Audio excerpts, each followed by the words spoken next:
नमस्कार दोस्तों। जय हिंद एवरीवन। सो सॉरी यार, वो थोड़ा इंट्रो कुछ मिमिक करने की ट्राई कर रहा था। जैसे कि 49 दिन ही बचे हैं अभी for NDA exam.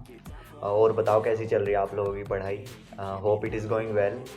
And in this video I am going to discuss about my mock test strategy, that is how much and how many questions I am going to attempt, so that I can replicate in my main exam, that is NDA 1 2025. So let's go. सबसे पहले maths की बात की जाए। Maths में क्या करने वाला हूँ कि मेरे को 60 क्वेश्चन अटैम्प्ट करने हैं, दैट जो कि करेक्ट होंगे, into 2.5 marks, which comes 150 marks हो गए हमारे मैथ्स में। बट अगर मेरे को 60 नेट करेक्ट करने हैं तो उसके लिए मेरे को ज़्यादा अटैम्प्ट करने पड़ेंगे। जो ये 60 हैं इनको मेरे को इंक्रीज़ करके 65 तक लेके जाना पड़ेगा। और यही मैं अपनी स्ट्रेटजी है जो मैथ के लिए फॉलो करूँगा कि मैं अटैम्प्ट करूँगा अपने मॉक में 65 क्वेश्चन, और उसमें से देखूँगा कि कितने सही जा रहे हैं, क्योंकि accuracy at the end matter करेगी। सो यही मैथ्स के लिए मेरी कि 60 क्वेश्चन मेरे नेट करेक्ट होने चाहिए। एंड उसके बाद बात की जाए इंग्लिश की। इंग्लिश में मेरे को 25 क्वेश्चन करेक्ट करने हैं इनटू 4 मार्क्स, जो कि हमारे 100 मार्क्स बनते हैं। सो अगर मेरे को अब 25 नेट करेक्ट करने हैं तो उसके लिए मेरे को 30 क्वेश्चन करने पड़ेंगे अटैम्प्ट, क्योंकि जिससे नेगेटिव भी लगें तो वो न्यूट्रलाइज हो जाएं, मीन्स ओवरऑल 100 मार्क्स बन जाएं। देन उसके बाद बात करूँ मैं साइंस की। साइंस तो हमें पता है कि ईजी आती है, तो 50 क्वेश्चन आते हैं। 50 क्वेश्चन में से अराउंड 25 से 25 का ही मेन टारगेट होगा, क्योंकि इसमें तो हम एक्यूरेट कर सकते हैं 25 क्वेश्चन 50 में से ईजी आते हैं और स्कोरिंग भी है, तो 25 हम आराम से कर सकते हैं। तो इसकी कुछ ज़्यादा मेरे को एक्स्ट्रा अटैम्प्ट करने की ज़रूरत नहीं है। सो इसके लिए तो 25 ही करूँगा अटैम्प्ट। एंड अब बात की जाए ज्योग्राफी की। ज्योग्राफी में भाई 21 to 22 क्वेश्चन आते हैं, तो 10 आई कैन से कि ईजी आते हैं। तो उनको हमको देखना है कि ईजी क्वेश्चन कौन से हैं, उनको अटैम्प्ट करना है। तो इससे अगर हम 10 करेंगे तो 40 मार्क्स ये हो गए। और बाकी मैंने आप लोगों को बता रखा है कि जो मेरी पॉलिटी है और पॉलिटी एंड इकोनॉमिक्स के मेरे पास नोट्स हैं, तो इसके भी 5 क्वेश्चन आते हैं, और वो 5 जो होते हैं वो डुएबल होते हैं।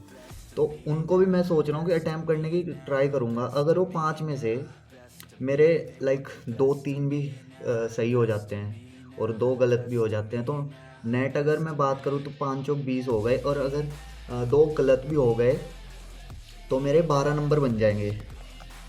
12 नंबर हो गए, ठीक है, अगर 2 गलत भी हुए तो। बट ट्राई करूँगा कि वो मेरे पूरे 5 के 5 सही हों।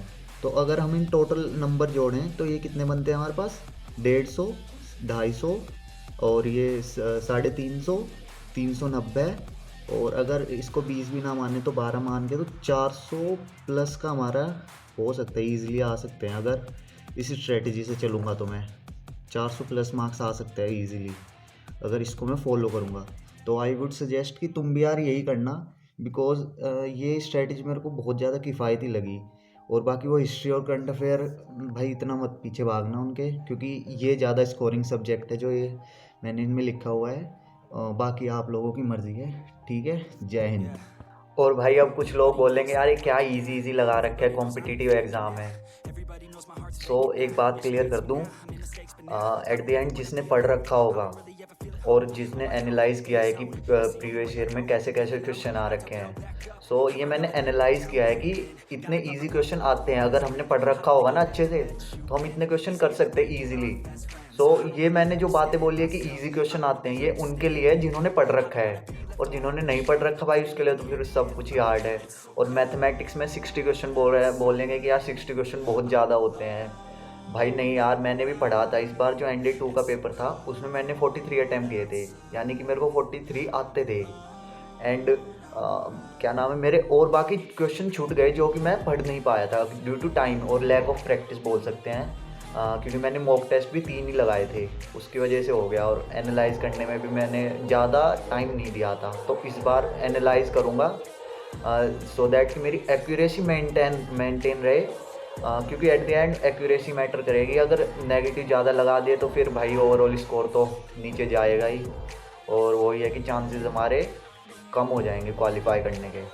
So that's it. I don't wanna break down, always feel like I could break now, but I never let it take me to that place now. I won't ever let my thoughts